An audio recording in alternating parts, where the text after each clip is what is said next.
Assalamualaikum warahmatullahi wabarakatuh. Salam sejahtera. Terima kasih kepada anda semua yang terus setia bersama dengan saya, Hafiz Azwani, dalam channel YouTube Bedah Gusti, sebuah channel yang akan membedah kisah-kisah kontroversi yang mungkin kita tak berapa tahu. Sebelum kita bermula, macam biasa, tolong like dulu. Dah like, subscribe dan share supaya setiap kali saya memuat naik video baru, anda dapat pemberitahuannya. Minggu ini kita akan bercerita pula tentang satu kisah, bukan satu kisah lah, banyak kisah sebenarnya, iaitu beberapa storyline atau jalan cerita yang nampak gah, nampak menarik, tapi akhirnya dibatalkan, di-scrap idea tersebut di atas beberapa faktor. Macam mana yang kita tahu di WWE khususnya, dan juga di beberapa lagi promotion Gusti utama di dunia, storyline itu merupakan satu elemen yang sangat penting dalam nak menyampaikan sesebuah penceritaan tentang konfrontasi di antara dua orang penggusti dan sebagainya. Dan kebiasaannya storyline ini akan diutarakan ideanya oleh geng-geng pasukan kreatif di WWE lah.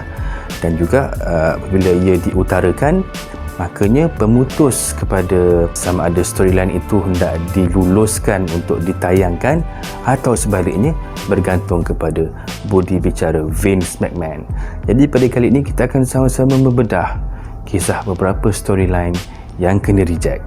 Storyline pertama adalah membabitkan ahli keluarga McMahon sendiri, iaitu Stephanie McMahon, Shane McMahon dan juga Vince McMahon. Idea ini datang ketika mana Stephanie semasa itu sedang hamil anak pertama kalau tak silap. Dan apabila melihat Stephanie hamil selepas beliau berkahwin dengan Triple H lah, bapa dia iaitu Vince McMahon tiba-tiba terfikir idea untuk memanipulasikan kehamilan Stephanie itu kepada sebuah storyline. Tak tahu dari mana orang tua ni dapat idea, dia mencadangkan supaya Stephanie McMahon itu pada waktu itu sebenarnya sedang mengandung bukan anak kepada Triple H, tetapi anak kepada Vince McMahon sendiri. Masya Allah, ni kes haruan makan anak lah ceritanya, bagi nak membangkitkan lagi sengketa di antara Stephanie dan Vince pada waktu itulah. Tetapi nasib baik idea ini ditolak mentah-mentah oleh Stephanie sendiri, kerana dia tak naklah dijadikan sebagai bahan. Ialah mengandung waktu itu anak pertama pula, takkanlah nak digunakan sebagai satu bahan lawak jenaka kan. Jadi Vince kata, okey, kalau kau tak nak bapa yang jadi bapa kepada anak kau tu, okey, kita ubah sedikit cerita ni. Dia nak jadikan Shane pula sebagai pak sanggup kepada cerita ni lah. Kalau Shane lah pula yang menghamilkan adik dia sendiri, dan ia tetap juga dibantah. Dan akhirnya nasib baik storyline itu dipadamkan dan tidak pernah disiarkan di WWE. Teruk betul. Bekas juara 16 kali, iaitu legenda The Nature Boy Ric Flair, juga pernah dicadangkan untuk membawa watak yang agak berbeza daripada watak-watak yang pernah dibawanya sebelum ini. Kalau pada awal tahun 90-an dulu, Ric Flair pernah dicadangkan untuk menjenamakan semula dirinya menjadi seorang ala-ala pahlawan gladiator. Pada waktu itu, individu yang in charge kepada promotion di WCW waktu itu mencadangkan agar Rick memakai shield gladiator tu kan. Tak cukup dengan tu, pakai pula subang dan juga memotong pendek rambutnya bagi nak menyelahkan watak gladiator tu lah. Ia bagi bertujuan nak orang kata apa, nak refresh mulalah watak Ric Flair tersebut. Tapi dia ditolak kerana merasakan bahawa tak perlu kot, Ric Flair takkan nak ubah kepada warna yang sengal macam tu, jadi tak berapa sesuai. Dan ianya ditolak mentah-mentah, dan tidaklah kita melihat The Nature Gladiator pada waktu itu. Pada tahun 2013, semasa prime kepada seorang bintang yang menggelar dirinya sebagai Ryback ataupun Ryan Reeves, ketika mana debut beliau di NXT, Ryback cuba nak melonjakkan lagi karirnya. Sewaktu itu beliau pernah terlibat dalam beberapa konfrontasi dan juga pernah menjadi main eventer, pernah mencabar CM Punk untuk kejuaraan WWE. Dan pada sekali itu Ryback merasakan bagi nak mengekalkan momentumnya waktu itu, beliau telah pitch idea kepada Vince McMahon untuk memberikan peluang kepadanya mencabar Brock Lesnar di acara WrestleMania. Ialah waktu itu kan Ryback rasa beliau adalah jelmaan semula Goldberg, dan dia rasa dah cukup kuat lah kot untuk mendepani Brock Lesnar. Tapi ianya di reject mentah-mentah oleh Vince kerana merasakan Ryback tidak cukup star power untuk mendepani Brock Lesnar, dan ia kekal menjadi sejarah dan angan-angan kepada Ryback. Dan perkara ini telah pun didedahkan oleh Ryback sendiri dalam sebuah podcast yang telah beliau sertai beberapa tahun dahulu. Kalau tidak, mungkin kita akan menyaksikan Ryback menjadi lauk kepada Brock Lesnar di WrestleMania. Sekitar tahun 2005-2006, seorang bintang indie telah mencuri perhatian peminat gusti di seluruh dunia, dan akhirnya beliau telah pun dilamar untuk menyertai WWE. Ia tidak lain dan tidak bukan adalah CM Punk. Pada waktu itu, Punk aktif bergusti di Ring of Honor dan sebagainya, dan Paul Heyman antara individu yang bertanggungjawab meyakinkan pihak WWE untuk sign CM Punk pada waktu itu. WWE memikirkan apakah gimmick atau karakter yang sesuai untuk dibawa oleh Punk semasa awal-awal debutnya di WWE. Dan salah satu ataupun sebahagian daripada pasukan kreatif pada waktu itu mencadangkan agar Punk digambarkan ataupun membawa watak seorang penggusti pekak. Kiranya macam penggusti pekak pertama di WWE. Jadinya ia satu watak yang agak unik, tetapi tidak pasti adakah ia berjaya ataupun tidak. Dan akhirnya Vince McMahon memutuskan agar Punk jadi orang Punk je lah, jadi orang biasa je lah, tak payah nak mekak-mekakkan badan, mekak-mekakkan dirinya sendiri. Dan kalau tidak, kita akan menyaksikan CM Punk menjadi penggusti pekak pertama, dan tak tahulah macam mana agaknya dia nak berkomunikasi dengan bintang-bintang lain, mungkin kena guna sign language dan sebagainya. Jadi mungkin itu perkara yang menyebabkan storyline ini di-scrap dan tidak menjadi kenyataan. Bintang bertopeng sensasi yang pernah dikatakan menjadi prospek untuk menggantikan Rey Mysterio, iaitu Kalisto, pada asalnya dibawa masuk ke WWE bukanlah sebagai pengganti Mysterio pun sebenarnya, tetapi watak awal yang nak diberikan kepada Kalisto pada waktu itu adalah seorang hairdresser ataupun juru dandan kepada The Miz. Dan yang tambah peliknya lagi, beliau adalah seorang gay. Macam mungkin watak lembut-lembut sikit kan, agak gayish agaknya waktu itu.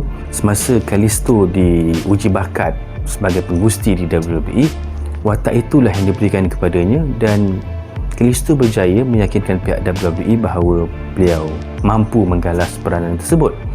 Tetapi akhirnya ia di-reject, dan jadilah Kalisto penggusti bertopeng yang mereka anggap mampu untuk mengulangi sejarah kegemilangan Rey Mysterio. Kalisto lain macam. Semasa awal-awal debutnya di WWE pada tahun 1996, Goldust merupakan sebuah karakter yang sangat unik, sangat berbeza daripada karakter-karakter lain, dan pernah dijadikan sebagai satu figura yang ditakuti ataupun digeruni oleh bintang-bintang lain. Bukan kerana faktor dia tu kuat ke tidak, tapi kerana karakter yang dibawanya tu agak seram lah. Kan, kerana membawakan watak macam ala-ala seorang maknyah kan. Dan dalam usaha untuk nak mengekalkan momentum kariernya itu, Goldust telah pun pitch atau mencadangkan satu idea kepada pasukan kreatif di WWE agar beliau melakukan breast implant ataupun pembedahan bagi nak mengadakan buah dada lah, macam perempuan betul. Cadangan ini telah pun diutarakan kepada beberapa pegawai utama di WWE, dan ada yang bersetuju dengan pendapat tersebutlah, sehinggalah idea tersebut sampai kepada pengetahuan Vince McMahon. Tapi akhirnya Vince tidak bersetuju dan mengatakan bahawa ianya tidak akan membantu Goldust untuk menaikkan namanya. Mungkin dari situlah kita dapat menyaksikan Goldust selepas itu bertukar menjadi The Artist, kemudian daripada watak yang digeruni menjadi watak komedi. Kesian Goldust. Satu watak yang mungkin diminati oleh Vince McMahon adalah watak Adiwira, tapi bukan Adiwira biasa, tapi watak Mighty Mouse kan, yang Mickey Mouse bertukar jadi ada kuasa ala-ala Superman tu kan. Dan kerana minatnya Vince kepada watak ini, beliau cuba untuk mentransformasikan watak itu kepada ahli-ahli gustinya, dan ia pernah diutarakan kepada legenda atau mendiang Chris Candido ataupun Skip di dalam pasukan Body Donors masa tahun 1996 dulu, tapi malangnya tidak menjadi kenyataan dan hasrat tersebut dilupakan begitu sajalah. Tetapi selang beberapa tahun selepas itu, idea itu pop up semula di kepala otak Vince McMahon, dan individu yang dicadangkan untuk membawa karakter Mighty Mouse ini adalah none other than Neville, Adrian Neville, bintang yang Gravity terlupa tentang kewujudannya tu. Tapi nasib baiklah ada mungkin beberapa batu penghalang menyebabkan karakter itu tidak dilaksanakan, dan kekallah Neville menjadi bintang. Kan macam ada ala-ala superhero kan, Neville masa mula-mula dengan dia punya cape apa semua tu kan. Jadi dikatakan bahawa kostum untuk Mighty Mouse tu dah siap dah pun, dah tinggal nak pakai je. Tapi tidak menjadi kenyataan. Kalau tidak, segan juga Neville kan nak mendepani masyarakat sekiranya beliau terus menggayakan peranan tersebut. Di acara WrestleMania 30, kita menyaksikan The Undertaker menamatkan streaknya apabila tewas kepada Brock Lesnar. Tetapi sebelum itu, sebenarnya Undertaker ada idea lain tentang bintang manakah sebenarnya yang layak untuk tamatkan streaknya itulah. Dan satu nama yang dicadangkan oleh Undertaker sendiri adalah adiknya, iaitu Kane. Undertaker telah pun menemui Kane dan menyatakan cadangan tersebut, tetapi Kane bertindak bijak dengan mengatakan, oh, aku tak layak lah, bukan aku orang yang sepatutnya nak menamatkan streak tersebut. Dan Undertaker akhirnya bersetuju, dan akhirnya Brock Lesnar dipilih untuk menggalas peranan tersebut. Satu tindakan yang bijak lah daripada Kane, kerana Kane pun sedar kan dia punya, orang kata apa, posisi itu tidaklah selegend abang kayfabe-nya ini, dan menolak idea tersebut. Dan kalau tidak, kita akan menyaksikan Kane sebagai individu yang menamatkan streak The Undertaker. Semasa penyertaan Razor Ramon ataupun Scott Hall di WWE pada awal tahun 1993, sebenarnya watak Razor Ramon itu belum dimuktamadkan untuk dibawa oleh Razor lah, kerana Vince McMahon mempunyai idea lain untuk dibawa oleh Razor pada waktu itu, dan ia adalah watak G.I. Joe. Kan pelik rasanya kan. Mungkin waktu itu Vince cuba nak mewujudkan rival kepada Sergeant Slaughter yang juga merupakan salah satu watak di dalam siri kartun tersebut, tapi ia berjaya dicantas idea tersebut oleh Scott Hall sendiri dengan mengatakan tak boleh lah cerita ni kan, takkan menjadi lah. Dan akhirnya Razor diberi watak sebagai seorang bintang yang ego dan sebagainya kan, yang seorang yang belagak kan, sebagai Razor Ramon. Dan kalau kata Razor setuju dengan watak G.I. Joe yang diberikan padanya itu, mungkin namanya tidaklah segah seperti yang beliau ada pada hari ini. Inilah waktu tahun 1993 tu kan, banyak macam gimmick yang agak cartoonish di WWE kan. Ini Razor pun tak terkecuali lah, ini bawa watak G.I. Joe.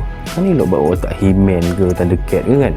Pada tahun 2005, Melina muncul sebagai valet ataupun pengurus kepada pasukan M&M, Melina, Nitro dan Mercury, pasangan tag team yang sangat hebat tu kan. Tetapi pada satu ketika mereka mewujudkan satu angle persengketaan antara Melina dan juga Batista pada waktu itu. Dan bagi nak menghypekan lagi storyline ini, mereka mencadangkan agar Melina itu rupa-rupanya adalah seorang lelaki yang selama ini hanya memakai wig, rambut palsu dan menyamar sebagai perempuan. Tapi akhirnya idea tersebut dicantas oleh Stephanie McMahon sendiri, kerana merasakan bahawa ia tidak akan membantu karier, malah akan merosakkan masa depan Melina sendiri. Dan nasib baik ianya berjaya dihalang oleh Stephanie. Kalau tidak, seram nak bergambar dengan Melina. Tu ingat saya kena peluk dengan beliau dulu tahun 2011. Pada tahun 1999, China mencipta sejarah apabila menjadi salah seorang bintang wanita yang begitu mendominasi, bukan sahaja dalam division wanita tetapi dalam division lelaki, sehinggakan beliau mendapat tempat sebagai number one contender untuk menentang Stone Cold Steve Austin di acara SummerSlam 1999. Perancangan asalnya adalah ingin memberikan ataupun memahkotakan China sebagai juara WWE wanita pertama. Tapi malangnya idea tersebut di saat akhir telah pun diubah oleh pihak kreatif, dan China telah pun melepaskan spotnya itu kepada Triple H dan Mankind. Maka jadilah perlawanan main event di acara SummerSlam tahun tersebut sebagai perlawanan triple threat ataupun 3 penjuru. Kerana pada waktu itu mereka merasakan sekiranya China bertemu dengan Austin dan Austin tewas dalam perlawanan tersebut dan mengangkat China sebagai juara, ia sekaligus akan merencatkan momentum Austin, akan merendahkan martabat Austin dan sekaligus akan memberikan impak yang buruklah kepada company, kerana waktu itu Austin adalah antara individu ataupun penggusti yang memberikan laba yang sangat banyak kepada WWE. Ia merupakan satu keputusan yang bijak kerana selepas itu pun China agak merudum selang beberapa tahun kemudian dan tidak lama kemudian dilepaskan oleh pihak WWE. Tapi nasib baik tahun tersebut beliau tetap juga menjadi juara antara benua wanita pertama dengan menewaskan Jeff Jarrett.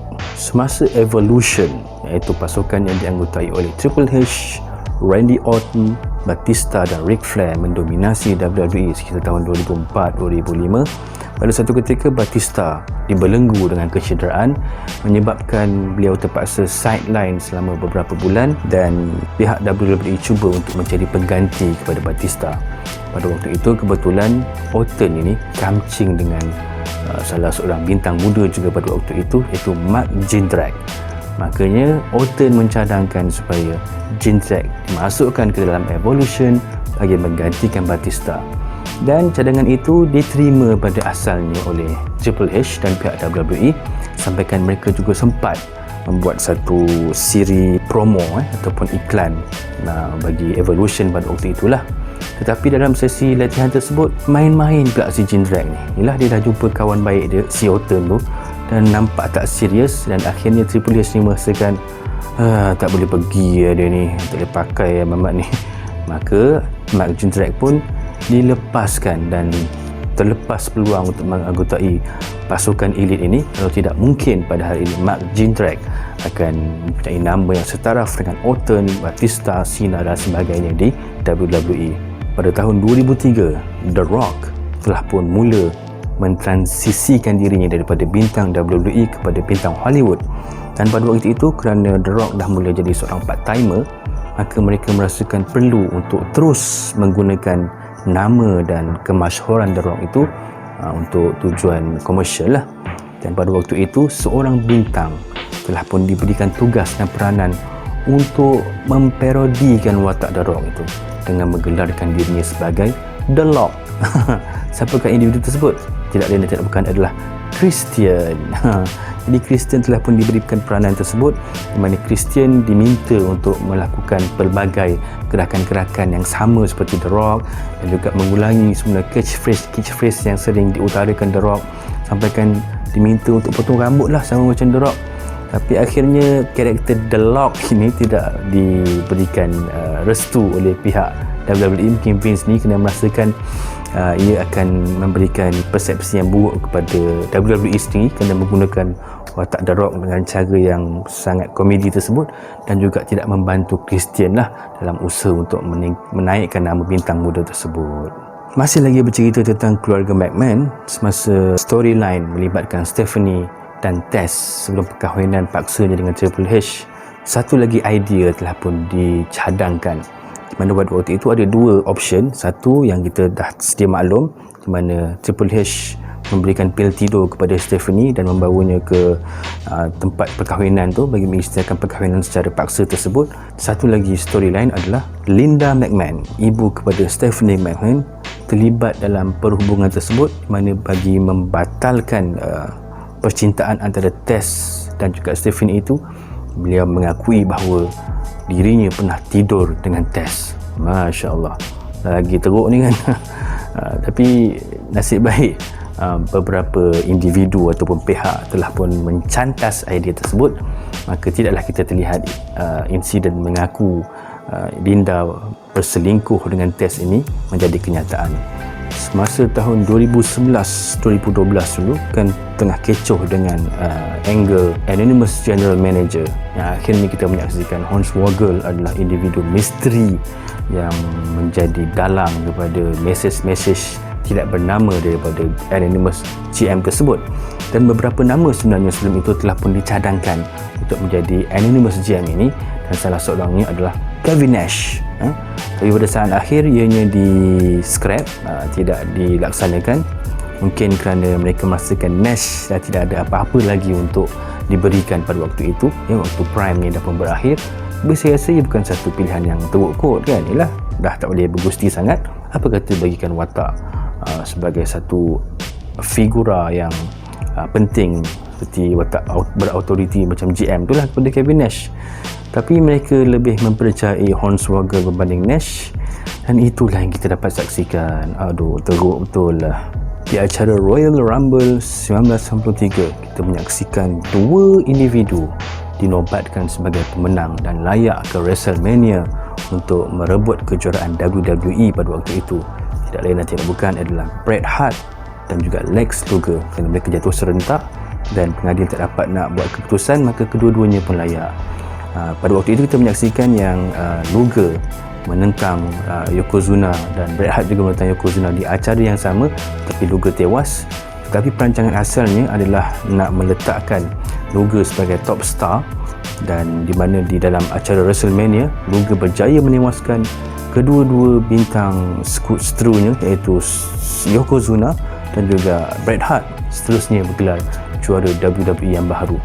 Tapi oleh kerana Luger tidak berjaya mengestablishkan dirinya, menonjolkan dirinya sebagai seorang bintang yang betul-betul solid pada waktu itu, maka ianya di scrap idea tersebut.